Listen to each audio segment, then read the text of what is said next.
A todos e oramos assim no nome de Jesus. Amém. Queridos, o pastor Roberto começou domingo passado uma série de mensagens intitulada A Igreja que Queremos Ser.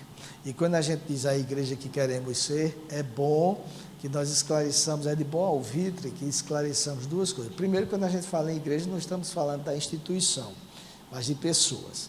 Porque a igreja, na realidade, é formada por pessoas.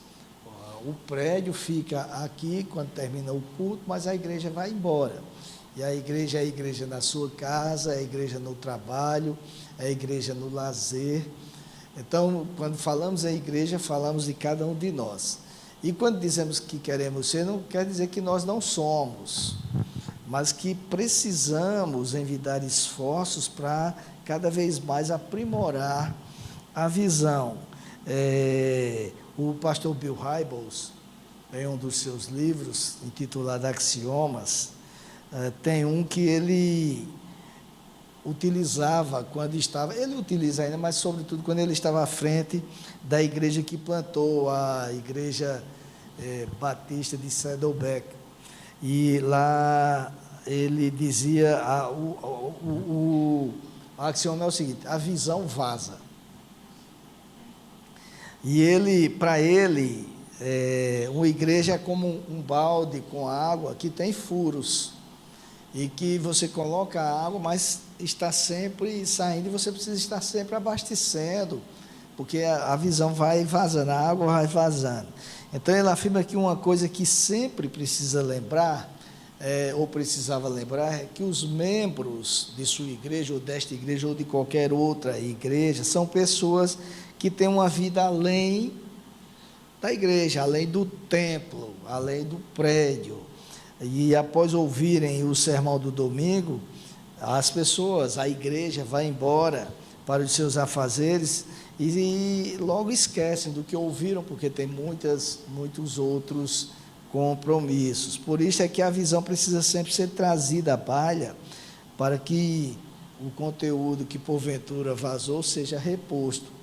E é nesse sentido que nós estamos falando sobre a igreja que queremos ser. Nesta manhã nós vamos, não apenas nesta manhã, mas também no culto das 18 horas, nós vamos embasar a nossa prédica em Atos, no capítulo 2, verso 42, e versos 46 e 47.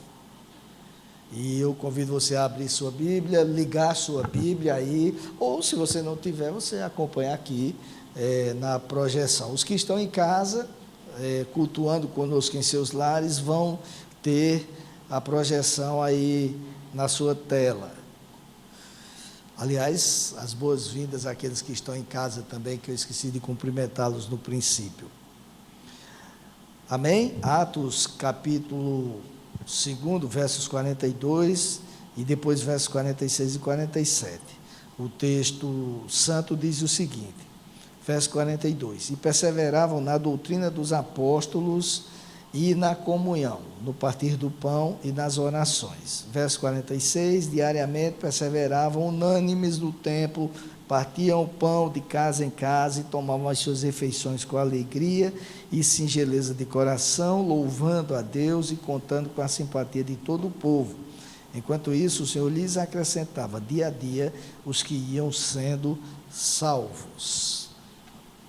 Pai, a Tua palavra é autoexplicativa e fala aos nossos corações, mas tem misericórdia de mim e faz aquilo que eu não posso fazer, Senhor, e trata com cada um de nós nesta manhã. Eu oro assim no nome de Jesus, amém.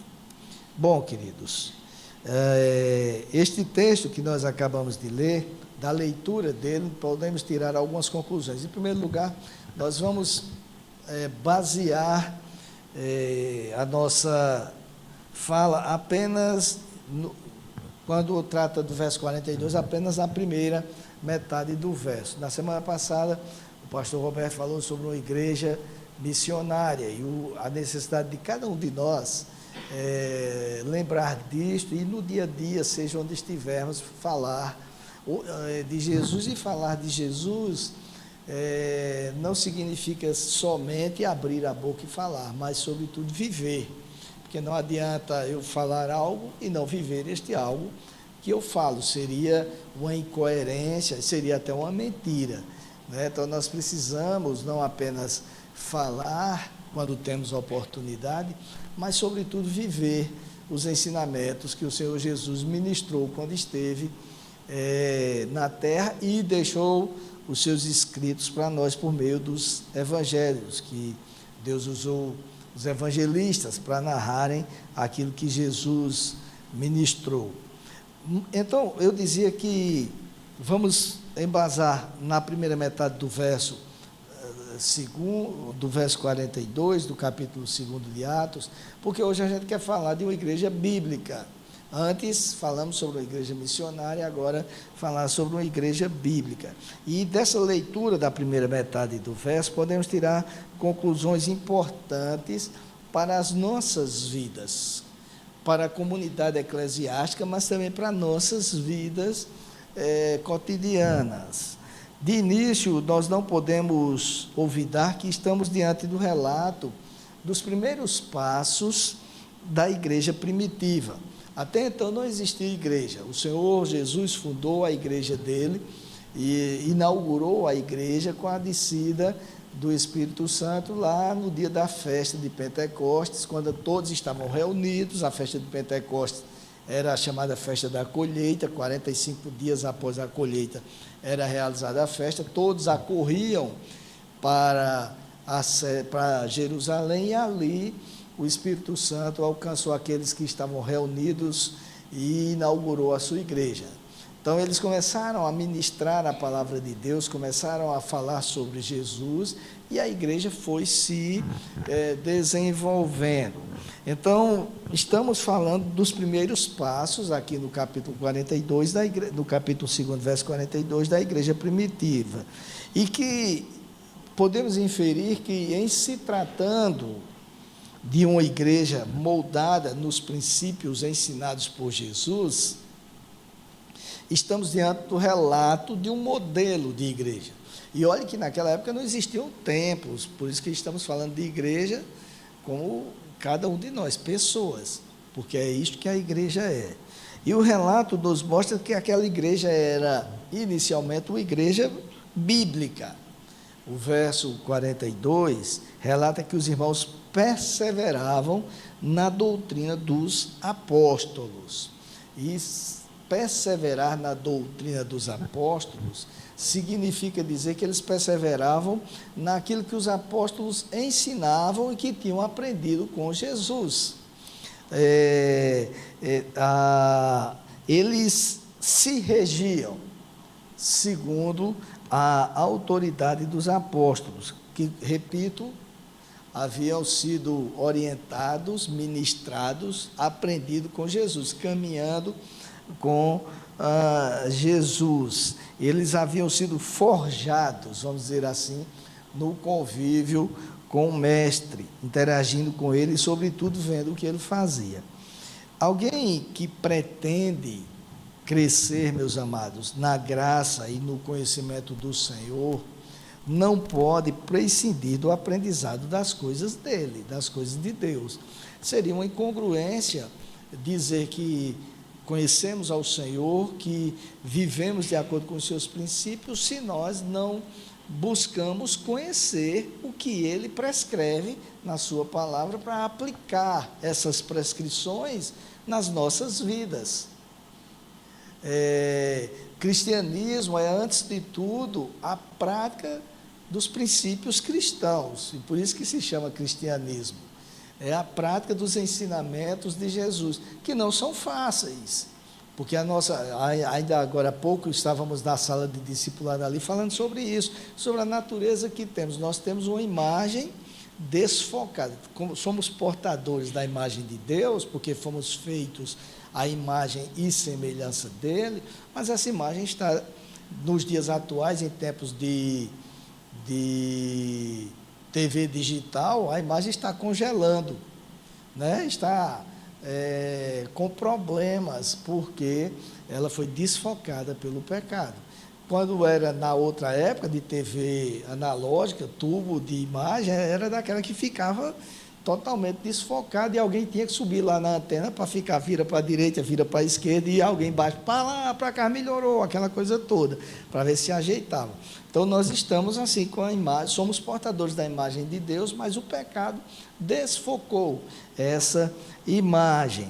E aí, para que nós possamos viver segundo a vontade de Deus, precisamos conhecer a Bíblia, a palavra dele, e nos esforçar para colocar em prática, e não apenas conhecê-la, mas vivenciá-la. Alguém que quer ser bem-sucedido no seu ministério, por exemplo, não pode prescindir da leitura e do estudo da palavra de Deus, inclusive de livros bons que o ajudem a crescer no conhecimento do Senhor. E nisto é interessante porque muitas vezes, quando eu era professor de seminário, então, por muitas vezes eu via alunos no seminário que estavam lá, mas qual é o seu objetivo aqui? Não, eu estou com o objetivo só de conhecer. Certo, mas conhecer para quê? Conhecer, a gente conhece tanta coisa e que não vivencia, então o objetivo não deve ser apenas conhecer, deve ser viver a palavra de Deus. Você não vai seguir no ministério, mas você precisa colocar em prática, a começar da sua casa, porque é o lugar mais difícil, inclusive, né? Onde todos se conhecem, todos sabem os defeitos de cada um, os podres de cada um, e aí é bem mais difícil, mas é necessário. Por isso é que, se queremos cumprir a vontade de Deus, se queremos dar sequência ao projeto dele nas nossas vidas, inclusive como instituição, isto também tem que ser levado em consideração, não podemos deixar de querer aprender e viver a Bíblia Sagrada, a palavra de Deus, colocar em prática os ensinamentos dele. E isto tem um sentido, queridos, é que uma igreja edificada na palavra de Deus é uma igreja que tem padrões definidos de doutrina. Ela fala a mesma linguagem, ninguém bota água no suco. Já viram que coisa ruim é um suco de goiaba com água? O cara bota água para aumentar o volume. Tira o sabor, tira a densidade do suco. Às vezes, quando a gente quer enfeitar demais a palavra de Deus com coisas estranhas, ensinamentos estranhos, nós deixamos de viver a palavra como ela é, deixamos de andar como Deus quer que andemos, e aí a doutrina fica meio que aguada, sem densidade. E isto faz com que nós nos deixemos levar por vários ventos de doutrina, como diz a palavra do Senhor. Nos dias presentes, a gente tem uma concorrência muito grande chamada YouTube, que tem coisas boas, tem excelentes pregadores, mas também tem muita gente ensinando heresias. E o que é mais grave é que tem muita gente que está apenas e tão somente se baseando nas mensagens do YouTube e deixando de ler a palavra de Deus, porque, queridos, o que Deus trata com Léo, muitas vezes é diferente do que Deus trata com Tony no mesmo texto. Deus sabe a carência de cada um, a necessidade de cada um, e quando nós abrimos a palavra de Deus para ler, estudar, é Deus falando conosco. Não precisa Deus estar, não estou dizendo que Ele não possa fazer isso e que Ele não faça, mas não precisa Ele estar levantando alguém para dizer, eis que te digo. Ele já disse o que tinha para dizer aqui na palavra dele. É claro que Ele pode usar pessoas, sim, mas, ora, Ele usou uma jumenta para falar com Balaão, por que Ele não vai usar pessoas? Mas nós precisamos entender que a palavra dele já está disponível para nós, revelada, à nossa disposição, para que nós leiamos e ouçamos o que ele está dizendo, para vivenciá-la.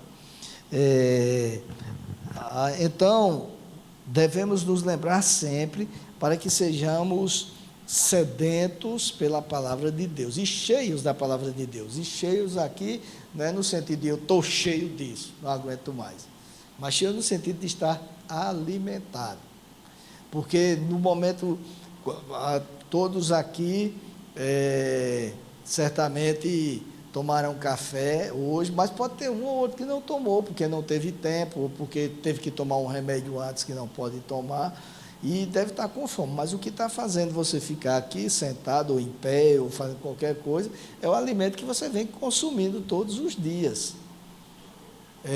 Ainda que a gente seja forçado a passar um dia sem comer algo, por qualquer razão que seja, mas o que nos faz viver aquele dia que a gente está com fome é o alimento que a gente já ingeriu antes, que nos sustenta. Então, a necessidade de nos alimentarmos com a palavra de Deus é para que, quando se faça necessário a vivência dela, ela esteja dentro de nós, transbordando, e nós possamos colocá-la em prática, ainda que não estejamos lendo naquele momento, mas temos o conhecimento, somos cheios dela, e isto nos faz colocá-la em prática nas nossas vidas. Certa feita eu lembro que eu ia dirigindo com um amigo meu, e o semáforo fechou, eu parei no semáforo, e ele falou, se fosse pastor fulano de tal, já teria passado. Eu disse, mas o que é que a lei diz? Não é que tem que esperar? Não, mas a Bíblia diz, bem-aventurado o homem que não se condena no que faz. Então, eu disse, mas seu pastor diz desse jeito, mas a Bíblia diz a mim que eu tenho que obedecer às autoridades, então eu vou ficar aqui. Então é o seguinte, é conhecer para não botar água e viver de acordo com o que a Bíblia nos manda viver. E não como alguém diz, como alguém falou, Deus usa pessoas sim, mas nós temos que seguir o que as pessoas dizem, se o que as pessoas dizem estiver de acordo com a palavra dele, senão, e como é que a gente vai saber se está de acordo ou não? Conhecendo, colocando em prática. E aí o texto nos diz ainda que aquela igreja, além de bíblica, era perseverante. E é uma outra lição que surge aqui como corolário dessa primeira e de todas as outras práticas que são vivenciadas por uma igreja. A perseverança. Observe que a igreja primitiva estava se esforçando para preservar os ensinos de Jesus. Porque, queridos, é muito fácil a gente distorcer as coisas, deturpar e levar pelo caminho mais fácil. Muito fácil. E a nossa natureza, que é pecaminosa, vai sempre querer buscar o caminho mais fácil. Então, é mais fácil ler a Bíblia ou pegar uma caixinha de promessas e tirar um texto isolado. É claro que é mais prático o outro, mas nem sempre aquilo que está isolado se aplica no contexto que nós estamos vivendo, ou mesmo no contexto em que foi escrito. Então, é preciso, mas para nós é mais cômodo buscar as coisas prontas, e é preciso que façamos um esforço para isso, porque muitas vezes a gente está a fim de ver uma TV, um dorama da vida no Netflix, né? Ou um filme qualquer, e eu e Débora que digamos isso quando a gente tem tempo, né? Não, Débora? E é bom, mas acontece que tem também os momentos que entre escolher ver um futebol, ver alguma coisa, ou um lazer, e ler a Bíblia, eu preciso ler a Bíblia, porque é ela que vai me manter alimentado para essas outras coisas. E aquilo está a história, a gente precisa estar falando sempre, porque a gente vai esquecendo. Então precisa ler e reler, e não, eu já li isso aqui, lê de novo, qual o problema? Porque a palavra de Deus se renova cada manhã, diz ela própria, não é? Então precisa que sejamos perseverantes, porque a gente quer o conforto, a gente quer o que é mais fácil, como eu já falei. E naquela igreja havia um esforço, uma determinação no aprendizado e na manutenção desses ensinos e daquilo que resultava nesses ensinos. Eles mantinham e aquilo dava um resultado. Eles se esforçavam para colocar em prática e aquilo trazia resultado. Por que isso, querido? Porque o aprendizado não pode ser estéril. Não existe isso de aprendizado estéril.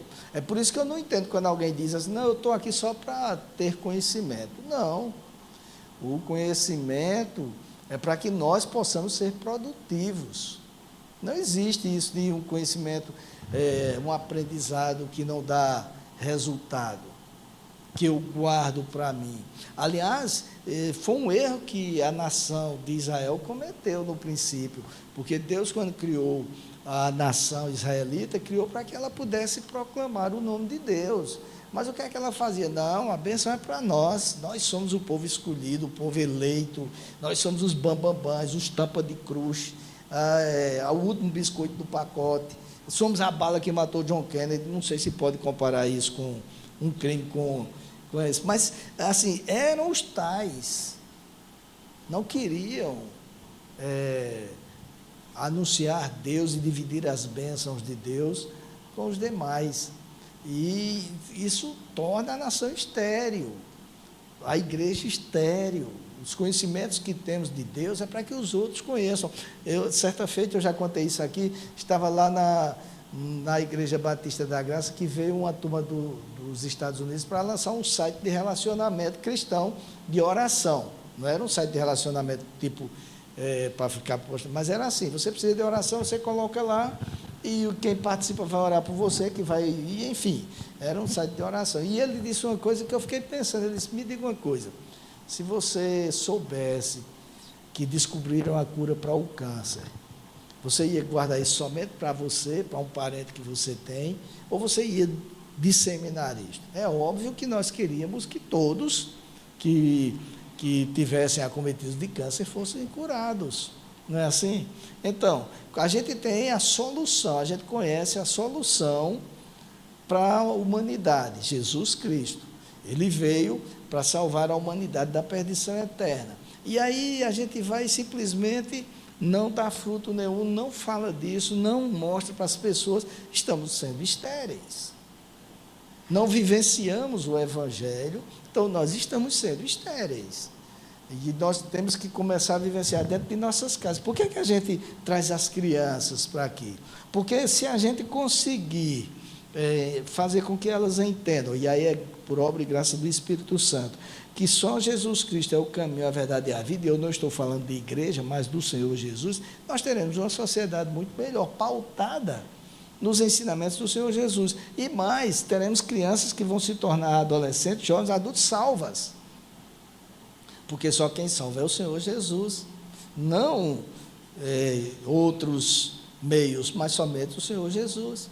Então, nós temos que começar isto nas nossas casas, viver a palavra de Deus nas nossas casas, não é somente aqui na igreja, mas nas nossas casas, no nosso ambiente de trabalho, no nosso ambiente escolar, lá na hora que a gente está jogando futebol. Eu já contei aqui para vocês, uma vez a gente fez um campeonato de igrejas, jovens de igrejas aqui de Campina Grande, e está lá jogando, começou uma briga, e eu fui, aí lá vai eu querer dar uma de crente, né? Meu irmão, pare em nome de Jesus, é em nome de Jesus que eu vou quebrar ele. O cara falou: como pode?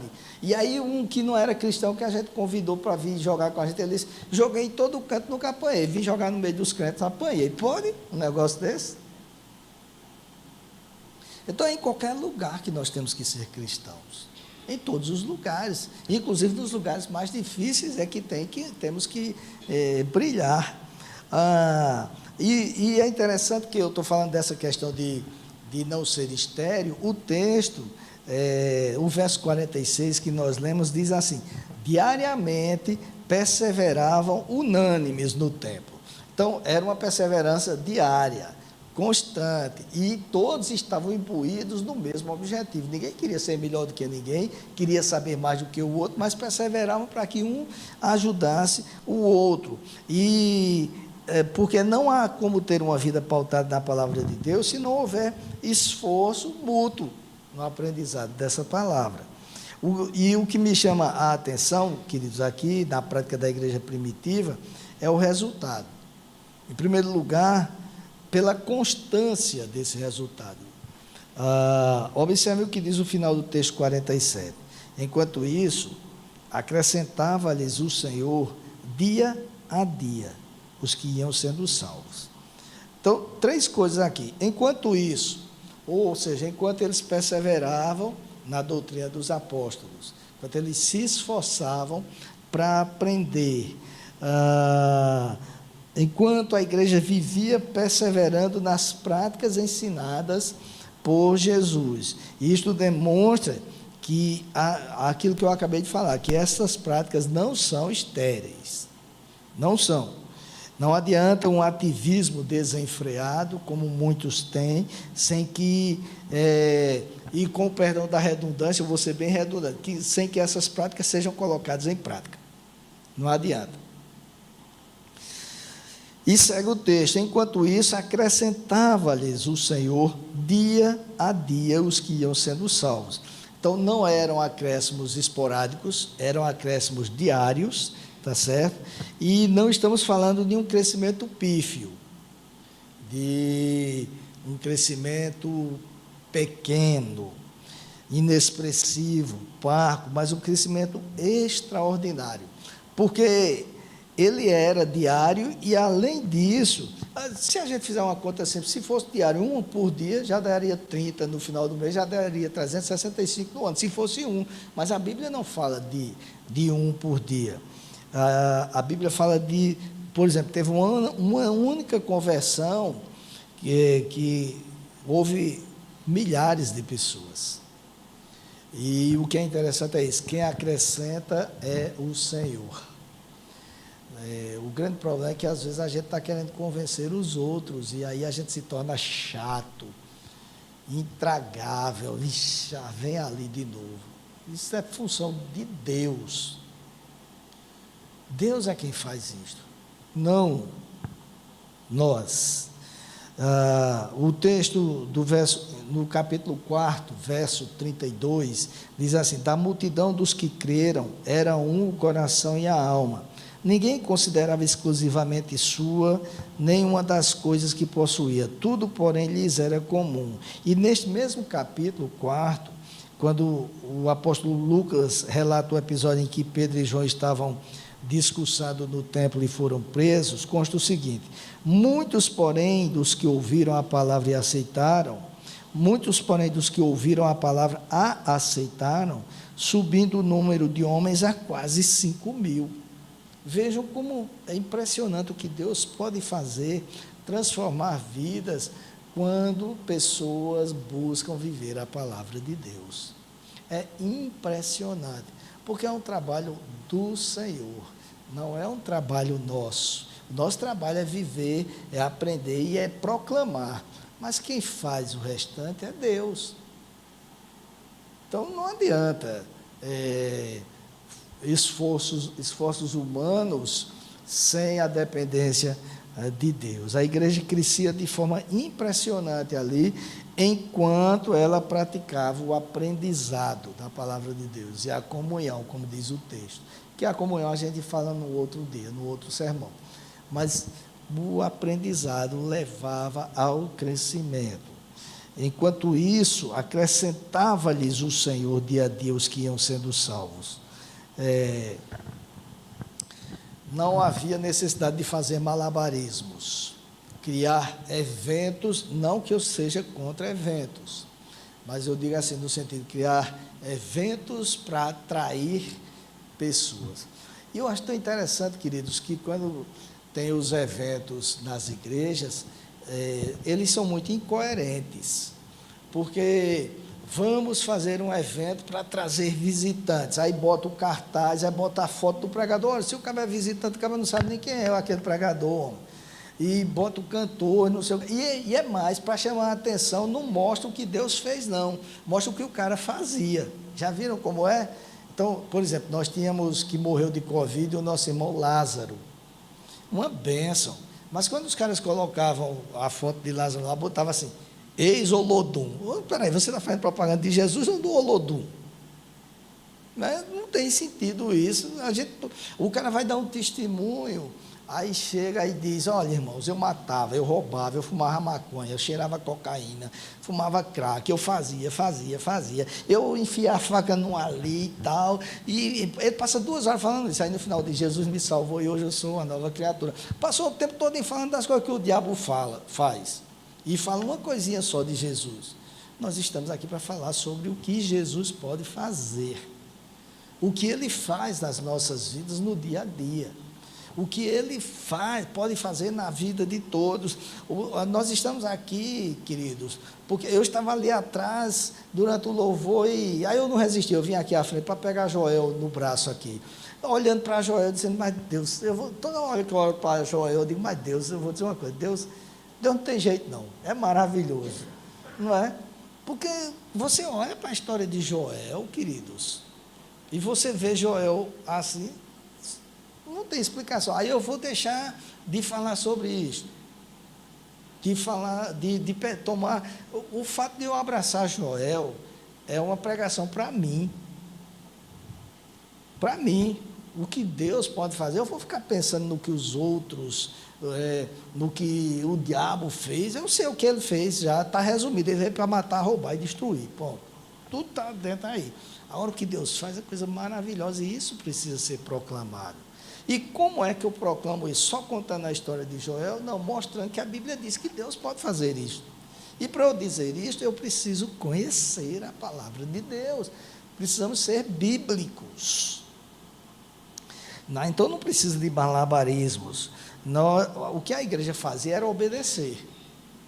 Obedecia ao Senhor e aí Deus ia acrescentando pessoas. Ela só precisava colocar em prática o que Deus estava lhes mostrando, lhes ensinando, porque o resto era com Ele, e somente com Ele.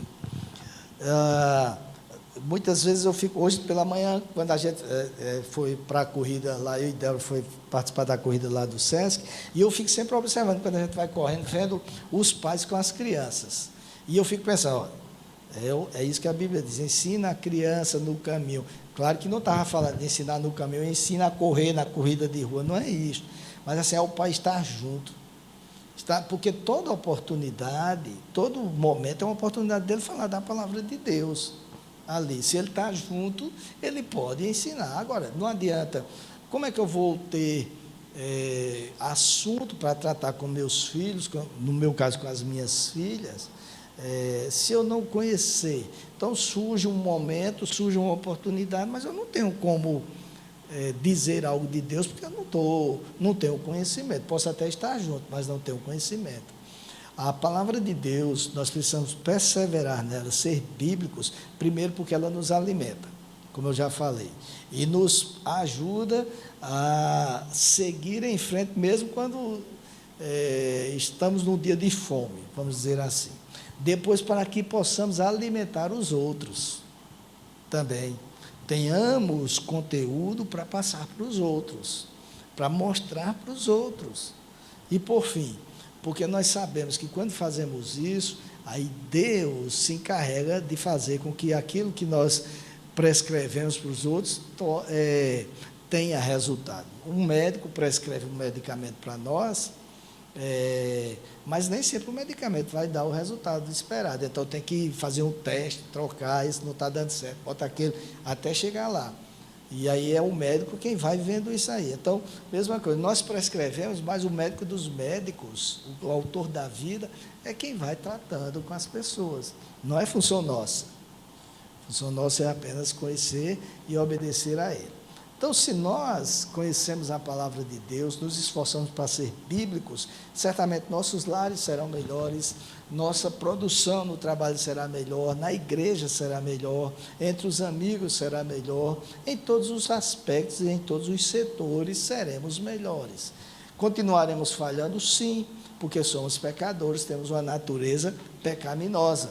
Isso não quer dizer que nós vamos ser perfeitos porque conhecemos, mas a palavra de Deus nos ajuda justamente a vencer as falhas, vencer esta natureza que insiste em querer fazer o que não agrada ao Senhor.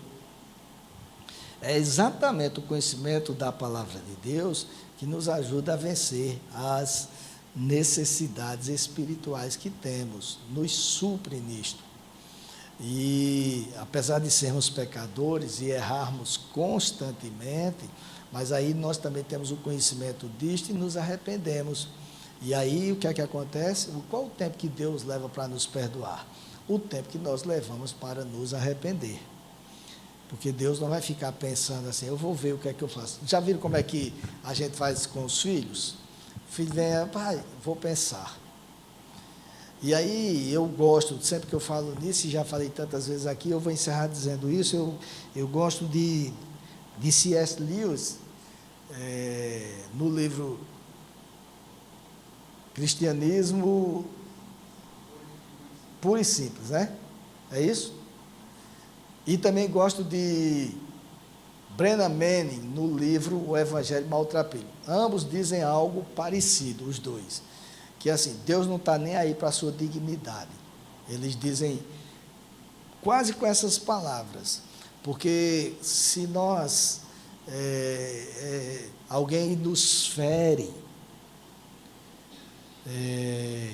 aí depois fere em público, aí depois vem pedir perdão, me perdoa, aí você diz, mas é interessante.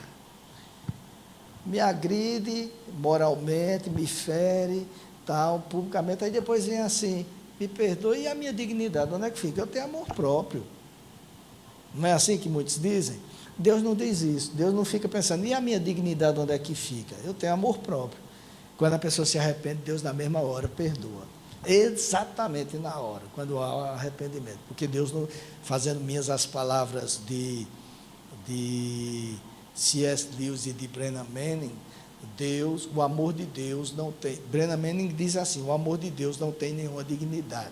E C.S. Lewis diz que Deus não está nem aí para a sua dignidade, porque o que Ele quer é perdoar aquele que se arrepende. Mas para que isto aconteça, nós precisamos conhecer a palavra de Deus para ter a consciência de quando erramos e assim o Espírito Santo falar aos nossos corações e botarmos os pingos nos is. Amém? Vamos orar. Pai, eu peço que Tu tenhas misericórdia de nós e